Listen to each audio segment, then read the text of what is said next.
Hey there, YouTubers. Thanks for stopping by today. Getting ready to record a Spiritual Almanac podcast for Friday, February 5th. It is, weather wise here in central New York, we have the threat of snow, some significant snow. And it's also a pretty busy day for me, so got a lot going on. But all will be well, all will be well, all manner of things will be well. That's our mantra for today. Lots of interesting stuff for you in the podcast. I'm going to be starting with a piece by the Indian mystic and poet Kabir. Interesting guy. We don't know a lot about him, but his writing does reveal a spirituality that is worth paying attention to. The piece that we're looking at today, he's inviting us to, let a little bit of divine awe and mystery into our lives every single day. And I think it's important whether you have a busy day or not, you have to make room for to be surprised by God. So I hope you enjoy that piece. We have several nuggets for you today, but among them, we're going to be talking about the life of Hank Aaron, the great baseball player. He passed away recently, but he had a really interesting life. And he also had a really deep sense of spirituality. He was very spiritually grounded. So, you're going to want to listen to that because, we don't often think about that with someone like Hank Aaron, but a really down to earth, just overall nice guy. So, going to want to hear that. And then finally, we're going to introduce something new into our daily podcast. I realize that sometimes these nuggets can be kind of heavy. So we're going to start ending each podcast with a happy thought. I know it's a little trite, but it's going to give you something to go into your day with on a positive note. Stick around. You're going to want to hear the happy thought today and every day. All right. Well, anyway, let me get set up and let's start the podcast, okay?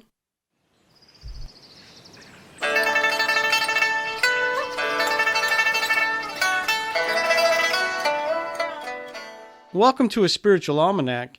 It's Friday, February 5th, 2021. Not much is known about the life of the Indian mystic and poet Kabir. He was raised in a family of Muslim weavers and later became a disciple of a Hindu ascetic. But he was critical of aspects of both religions, especially when it came to what he saw as meaningless rites of initiation. For Kabir, truth can be found by pursuing a spiritual path, valuing all creatures the same as yourself, and detaching yourself from the things of the world. To know truth, we simply have to set aside our ego. Our inspiration for today is a poem by Kabir that invites us to let go of our preconceived notions so we can see the world from a different perspective. It's a piece titled, "Brother, I've Seen Some." Brother, I've seen some astonishing sights. A lion keeping watch over pasturing cows. A mother delivered after her son was. A guru prostrated before his disciple. Fish spawning on treetops. A cat carrying away a dog. A gunny sack driving a bullock cart. A buffalo going out to graze sitting on a horse. A tree with its branches in the earth, its roots in the sky. A tree with flowering roots. This verse, says Kabir, is your key to the universe, if you can figure it out. More spiritual nuggets for today. On this day in 1597, a group of early Japanese Christians known as the 26 Martyrs were killed by the government. The imperial government of Japan initially supported the establishment of a Catholic mission based on its belief that it would reduce the power of the nation's Buddhist monks and improve trade relations with Spain and Portugal.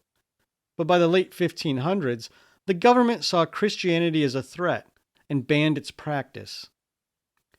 Tensions reached a boiling point in 1597 when the government slaughtered 20 native Japanese Christians and 6 foreign priests by crucifixion in Nagasaki.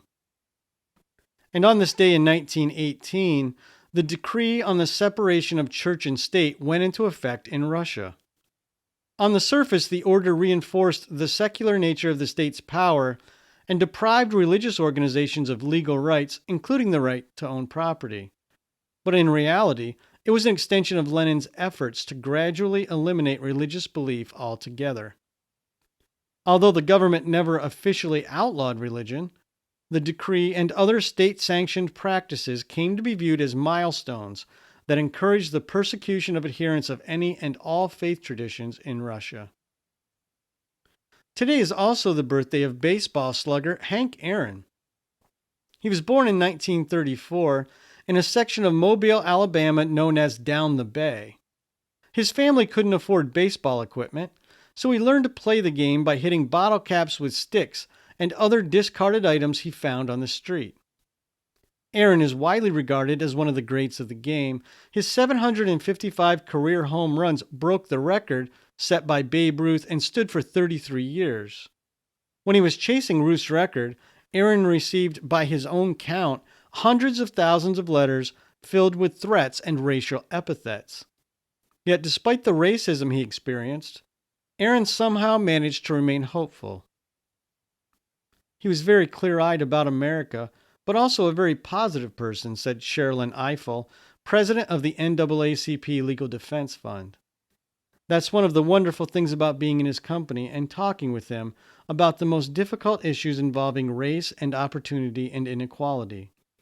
There was always a sense of hopefulness and calm and focus about him, which I found incredibly comforting. Aaron also practiced a vibrant spirituality. After the baptism of his first child, Aaron developed a friendship with a Catholic priest, leading to Aaron's conversion to Catholicism in 1959.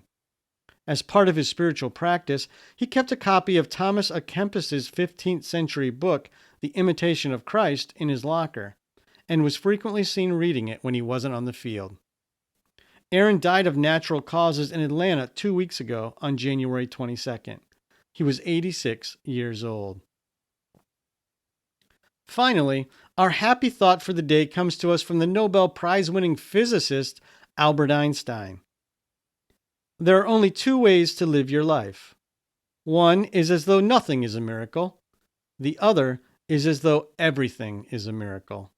And that's today's Spiritual Almanac. For additional reading, see Kabir, Ecstatic Poems, translated by Robert Bly. There's a link in the description and on our website. A Spiritual Almanac is a production of Granola Soul. You can find a text version of today's episode, Kabir's Brother, I've Seen Some, and other resources at our website, granolasoul.com. Thanks for listening. Be kind, take good care, and I'll see you right back here tomorrow.